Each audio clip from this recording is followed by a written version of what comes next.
하나님의 말씀은 구약성경 느헤미야 13장 14절, 20절, 30절로 31절에 있는 말씀입니다. 구약성경 748면입니다. 구약성경 748페이지입니다. 느헤미야 13장 14절 그리고 22절 그리고 마지막 30절로 31절 말씀 함께 보겠습니다. 느헤미야 13장 14절 그리고 22절 30절로 31절입니다. 구약성경 748면입니다. 한 절 한 절 읽을 때 함께 한 목소리로 주의 말씀을 봉독하겠습니다. 먼저 느헤미야 13장 14절입니다. 함께 읽습니다. 네, 하나님이여, 이 일로 말미암아 나를 기억하옵소서. 네, 하나님의 전과 그 모든 직무를 위하여 내가 행한 선한 일을 도말하지 마옵소서. 22절입니다. 내가 또 레위 사람들에게 몸을 정결하게 하고 와서 성문을 지켜서 안식일을 거룩하게 하라 하였느니라. 네, 하나님이여, 나를 위하여 이 일도 기억하옵시고 주의 크신 은혜대로 나를 아끼시옵소서. 마지막 30절로 31절입니다. 내가 이와 같이 그들에게 이방 사람을 떠나게 하여 그들을 깨끗하게 하고 또 제사장과 레위 사람의 반열을 세워 각각 자기의 일을 맡게 하고 또 정한 기한에 나무와 처음 익은 것을 드리게 하였사오니 네, 하나님이여, 나를 기억하사 복을 주옵소서. 아멘. 벌써 4년 정도 된 것 같습니다. 저희 교회에 집사님 한 분이 무릎 인공 관절 수술을 위해서 천안에 있는 병원에서 수술을 받으시고 회복을 위하여 입원해 계셨는데, 당시에 저희 교회 권사님하고 그리고 저희 사모하고 저하고 이렇게 3명이서 천안에 병원 신방을 갔던 적이 있었습니다.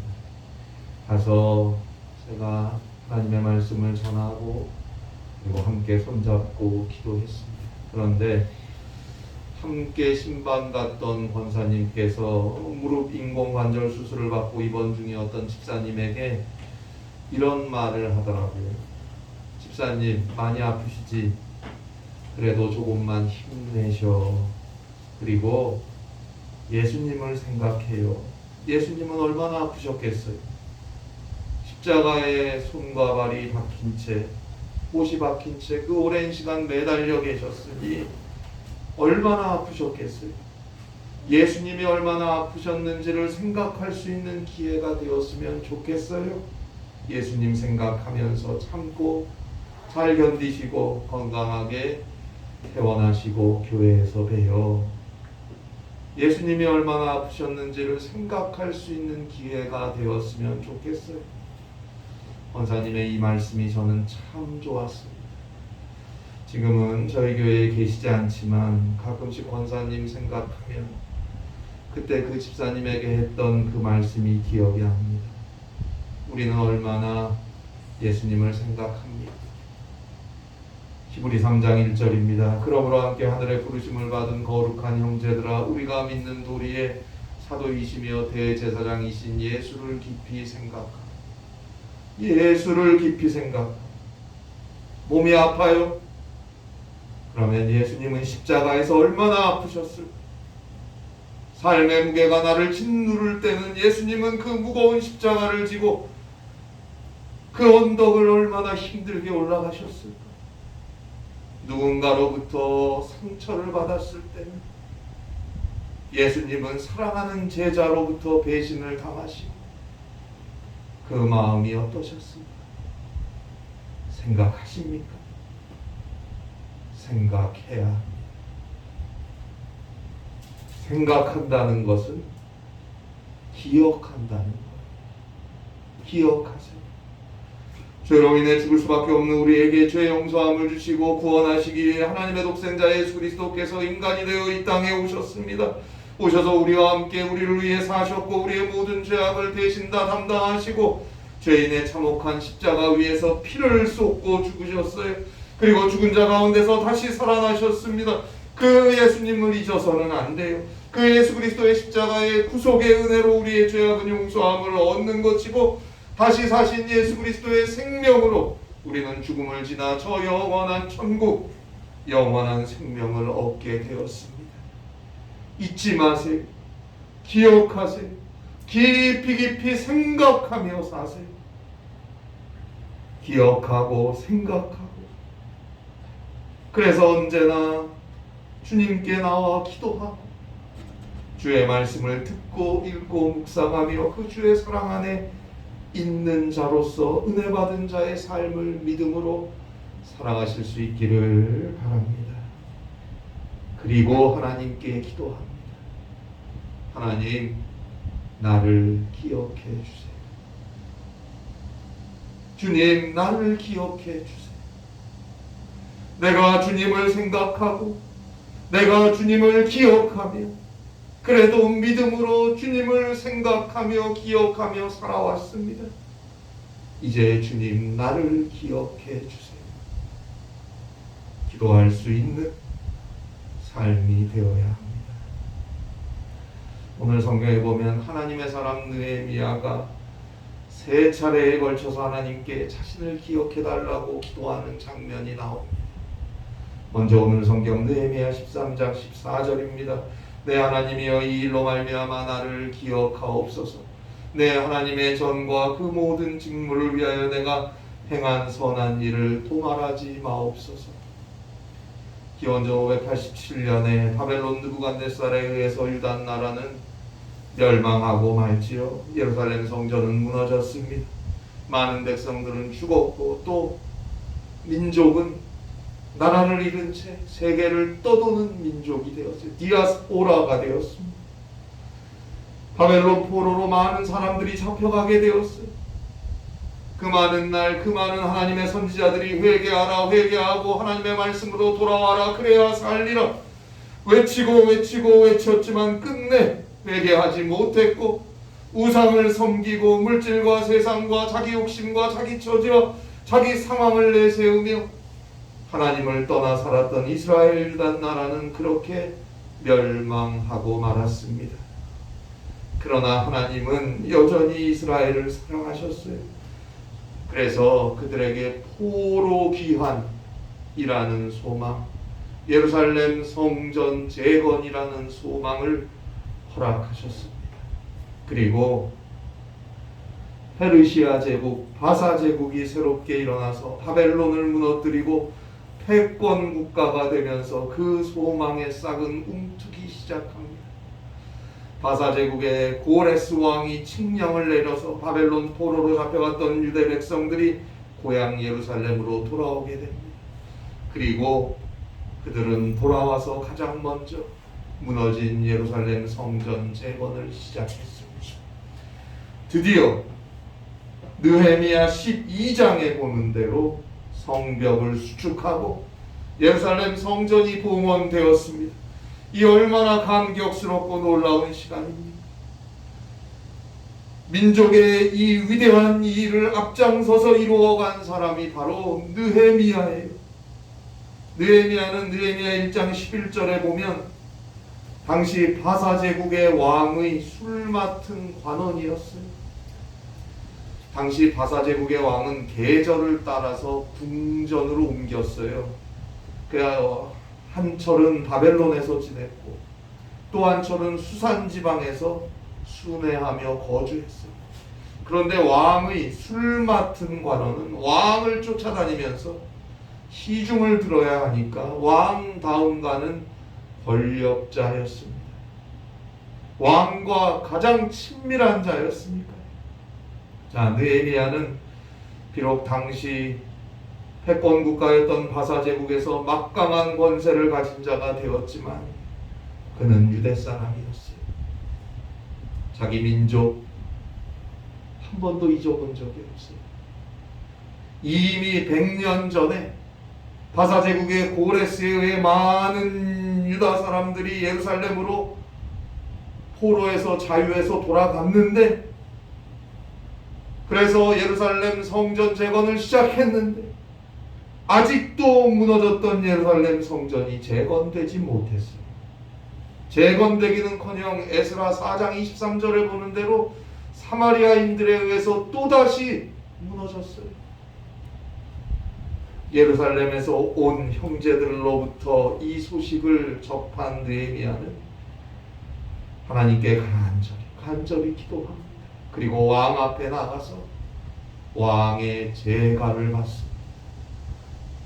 자기 고국 유대의 총독으로 가게 해달라고 부탁하고 제가를 받아서 유대 총독으로 임명되어서 예루살렘으로 가게 됩니다.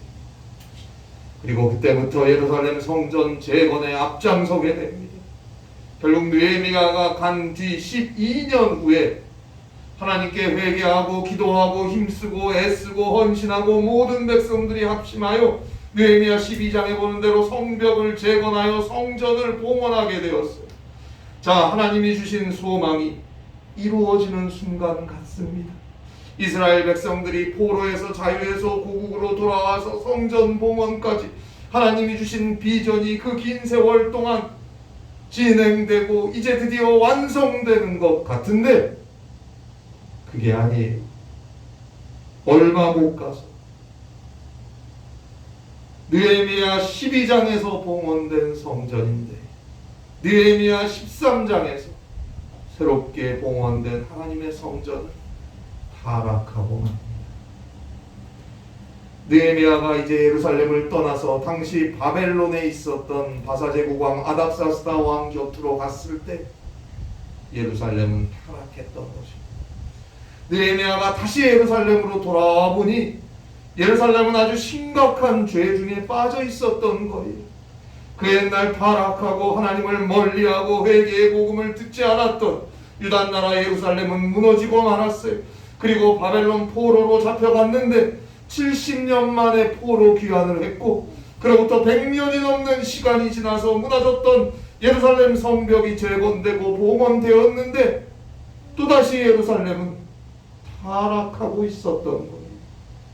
그 죄들 중 하나가 오늘 성경 느헤미야 13장 4절로 13절에 나오는 대로 성전의 거룩함을 파괴하고 직분자들이 자기 자리에서 제대로 사명을 감당하지 못하는 것이었습니다. 이것은 곧 하나님께 올려드려져야 할 예배가 치명적인 위협에 처한다는 의미입니다. 마태복음 21장에서 예수님께서 성전 마당에서 장사하는 사람들을 향해 호통을 치시고 그들을 내어 쫓으시면서 하신 말씀이 있죠.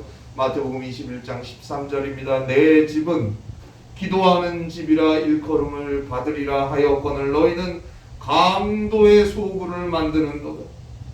바로 재건된 예루살렘 성에도 어느새 이러한 죄악이 만연해 있었던 거예요. 특별히 오늘 성경 느헤미야 13장 7절로 8절에 보면 도비야라는 사람 때문에 예루살렘 성은 타락하고 있었어요.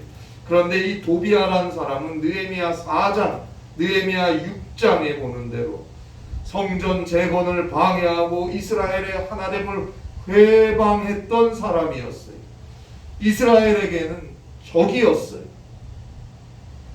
그러나 당시 느헤미야는 기도하고 하나님이 주신 지혜로 도비야의 술수에 속지 않고 이겨내었어요. 그리고 성전 재건을 완성해내었어요. 그런데 도비야는 포기하지 않고 교활한 방법으로 이스라엘 백성들 사이로 파고들어서 느헤미야가 예루살렘 성을 재건하고 예루살렘을 떠나 있는 동안 재건된 예루살렘 성전을 또다시 더럽히고 있었던 거예요. 오늘 우리들도 죄악된 것들을 교회 안에서 끊어내야 합니다. 완전히 끊어내지 않으면 또다시 그 죄악들이 교회 안에서 문제를 일으킬 수 있다는 걸 잊어서는 안 돼요. 항상 깨어 기도해야 합니다. 죄는 오직 믿음으로 하나님의 말씀으로 단호하게 맞서야 합니다. 이번만 한 번만 죄엔 그렇게 대해서는 안 됩니다. 믿음으로 주의 말씀, 죄의 악에 맞서야 합니다. 결국 느헤미야가 예루살렘으로 돌아와서 이 악을 척결했어요. 그리고 이 도비야 때문에 자기 자리에서 자기 직분을 감당하지 못했던 직분자들을 다시 제자리로 돌아오게 해서 세워서 사명을 감당할 수 있게 한 것입니다. 그 일을 기억해달라고 14절에 하나님께 기도하는 것이고, 또 오늘 성경 느헤미야 13장 22절입니다. 내가 또 레위 사람들에게 몸을 정결하게 하고 와서 성문을 지켜서 안식일을 거룩하게 하라 하였느니라. 내 하나님이여, 나를 위하여 이 일도 기억하시옵고 주의 크신 은혜대로 나를 아끼시옵소서. 내 하나님이여, 나를 위하여 이 일도 기억하시옵고 주의 크신 은혜대로 나를 아끼시옵소서. 이스라엘 백성들은 안식일을 어기고 있었어요. 그것이 오늘 성경 느헤미야 13장 15절로 21절에 나오는 내용입니다. 유대인들에게 안식일은 단순히 휴식을 취하는 날이 아니에요. 출애굽기 20장 10절로 11절, 신명기 5장 15절에서 볼 수 있듯이 안식일은 하나님께서 이스라엘에게 베풀어 주셨던 은혜를 기억하고 생각하는 시간이어야 하고, 특별히 출애굽기 16장 4절로 5절에 나오는 대로 안식일 하루 동안 일을 하지 않아도 하나님께서 나에게, 예배하는 우리에게 필요한 양식을 공급해 주신다는 것을 입증하는 시간이어야 하고, 또 안식일 하루 동안 일하지 않을 수 있는 그만큼의 믿음을 가져서 내가, 우리가 다른 사람들, 다른 민족들과는 다르다, 내가 구별된 자임을 보여주는 시간이 안식일인 거예요. 몇 해 전인가 지방연합성회 때 강사 목사님이 하셨던 말씀 중에, 설교 중에 하셨던 말씀 중에 기억나는 말씀이 하나 있습니다. 이런 말씀 하셨어요. 도대체 그리스도인이, 예수 믿는 사람, 교회 안 다니는 사람, 세상 사람들과 다른 게 뭡니까? 주일에 가방 싸들고 교회 가서 예배 드리는 거 아닙니까? 그런 말씀하신 게 기억이 나요. 그래요. 주일에 교회에 나오는 것, 그건 그리스도인이 세상 사람과 구별되는 아주 중요한 사실 중 하나인 것. 주일에 먼저 주님 앞에 나와 예배할 수 있는 것, 무슨 일보다 먼저 주님 앞에 나올 수 있는 것, 이것은 그리스도 예수의 은혜를 기억하고 감사하는 것이고, 주님을 사랑하는 것이고, 내가 주일에 일하지 않아도 주님이 나의 삶을 책임지신다는 걸 세상 사람들에게, 내 주위 사람들에게 증명하는 시간이 되는 것이고, 그 믿음으로 언제나 주일에 먼저 예배하며 사는 자는 나는 세상 사람과 다르다, 그것을 보여주는 거 아닙니까?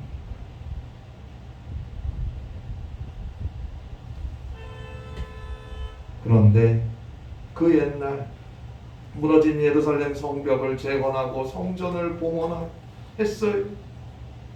그래서 눈물을 흘리고 감격하고 회개하고 찬송하고, 그렇게 성전을 재건해 놓고 얼마 못 가서 느헤미야가 떠나 있는 동안 안식일을 거룩하게 지키지 못하기 시작하는 거예요. 느헤미야가 돌아와서 바로 그들에게 안식일을 거룩하게 지키도록 명령하고 거기에 필요한 일들을 했다. 그 일을 한 자신을 기억해 주세요. 이 일을 한 나를 아껴주세요. 하나님께 기도하는 것입니다.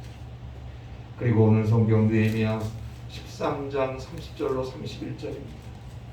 내가 이와 같이 그들에게 이방 사람을 떠나게 하여 그들을 깨끗하게 하고, 또 제사장과 레위 사람의 반열을 세워 각각 자기의 일을 맡게 하고, 또 정한 기한에 나무와 처음 익은 것을 드리게 하였사오니 내 하나님이여 나를 기억하사 복을 주옵소서.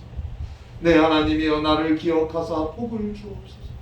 자, 성전의 거룩함을 파괴하고 직분자들이 제자리에서 직분을 감당하지 못하고 안식일을 거룩하게 지키지 못하고 그리고 이스라엘이 지은 마지막 죄는 이방 여인과 결혼하는 죄를 지었어요.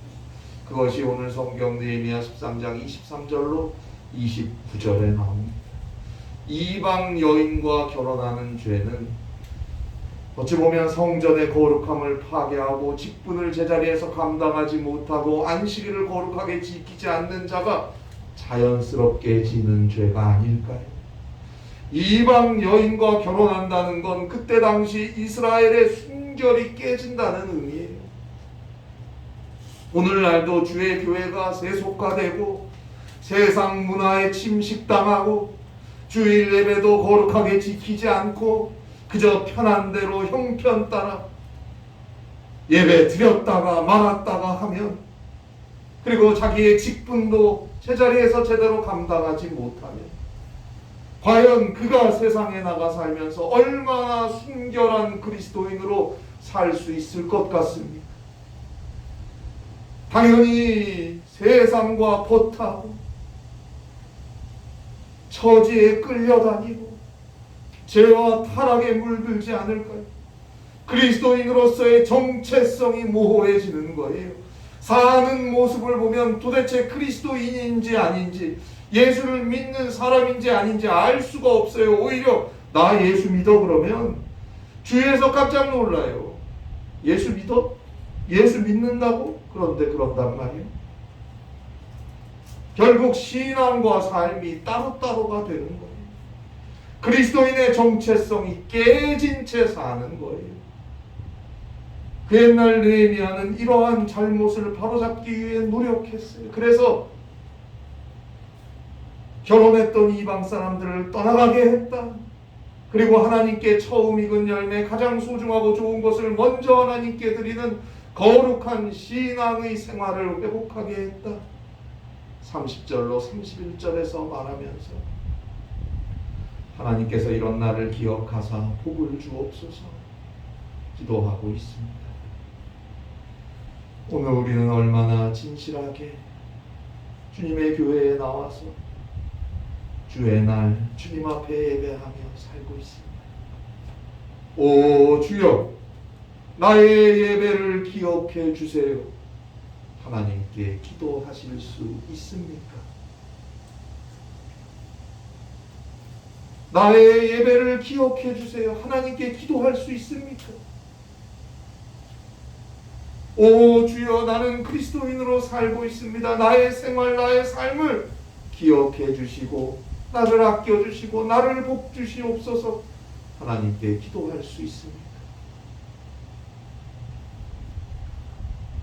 4세기 다시스의 성자였던 어거스틴의 고백록에 보면 10권인가에 이런 내용이 나옵니다. 그렇게도 오래되었지만 그렇게도 새로운 아름다움이 되시는 당신을 나는 너무 늦게 사랑했습니다. 보시옵소서. 당신은 내 안에 계셨건만 나는 나 밖에서 당신을 찾고 있었습니다. 그렇게도 오래되었지만 그렇게도 새로운 아름다움이 되시는 당신을 나는 너무 늦게 사랑했습니다. 더 이상 늦지 마세요. 오늘 성경에서 우리가 미루어 짐작할 수 있듯이 그 옛날 무너졌던 예루살렘 성전의 재건, 봉헌으로 하나님이 주신 소망의 구원의 예언은 완성되지 못했습니다. 인간의 변덕스러운 이기적이고도 간사함은 그렇게 꿈꾸던 주의 전이 새롭게 다시 봉헌되었음에도 불구하고 타락과 죄악을 계속 저지르게 만들고 있었습니다. 그 죄악된 인간, 어찌 보면 그 죄악된 인간 소망이 없지 않습니다. 그 죄악된 인간, 그 가슴 쓰라린 모습이 오늘 성경 느헤미야 13장에 적나라하게 나와 있습니다. 그 옛날 포로로 잡혀갔던 이스라엘 백성들의 소망인 포로 귀환과 예루살렘 성전 재건이 하나님의 구원의 소망의 완성이 아니었던 거예요. 왜요? 인간의 죄악이 여전합니다. 그런데요, 바로 그래서 예수님이 오신 거 아닙니까? 하나님이 선택했던 이스라엘로는 하나님의 구원은 이루어질 수 없어요. 예루살렘 성전으로도 안 돼요. 결국 하나님이 인간이 되어 이 땅에 직접 오신 거예요. 하나님의 독생자 예수 그리스도께서 오시고 사시고 죽으시고 부활하셨어요. 오직 그 예수 그리스도만이 하나님의 구원을 완성할 수 있는 길이 되셨습니다. 요한복음 14장 6절입니다. 내가 곧 그 길이다. 내가 곧 그 길이다. 에고 에이미 호호도스. I am the way. 호호도스 영어로는 the way. a way가 아니에요. 많고 많은 길들 중에 한 길이 아니고 the way. 하나님께로 가는 그 길이 바로 그 길이. 그 옛날 하나님이 선택하셨던 하나님의 이스라엘은 더 이상 정치적인 한 국가가 아니에요. 이제 모든 민족, 모든 사람, 모든 나라가 다 그리스도 예수 안에서 하나님의 이스라엘이 되는 것입니다. 갈라디아서 3장 28절의 말씀대로 유대인이나 헬라인이나 종이나 자유인이나 남자나 여자나 다 그리스도 예수 안에서 하나가 되는 것입니다. 그 예수님 앞에 나와야 합니다. 그 예수님을 사랑하세요. 벌써부터 자기의 모든 것을 십자가에 아낌없이 다 내어주시면서 우리를 사랑하고 구원하신 그 주님 앞에 진실하세요. 기도하고 예배하며 오직 믿음으로 주의 걸음을 한 걸음 한 걸음 따라갈 때 주님은 나에게 날마다 새로운 아름다움이 되신다는 것을 깨닫게 될 것입니다. 더 늦기 전에 이 주님의 사랑을 깨달아야 합니다.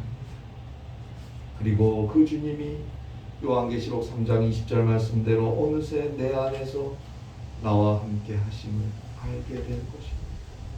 이미 내 안에서 내 고통도 내 슬픔도 함께 지고 함께 견디고 함께 나누며 저 구원을 향해 가고 계신 주님, 그분이 이미 나의 모든 것을 다 기억하고 계십니다. 그 주님 앞에 주여 부족합니다. 연약합니다. 그래도 주님을 사랑합니다.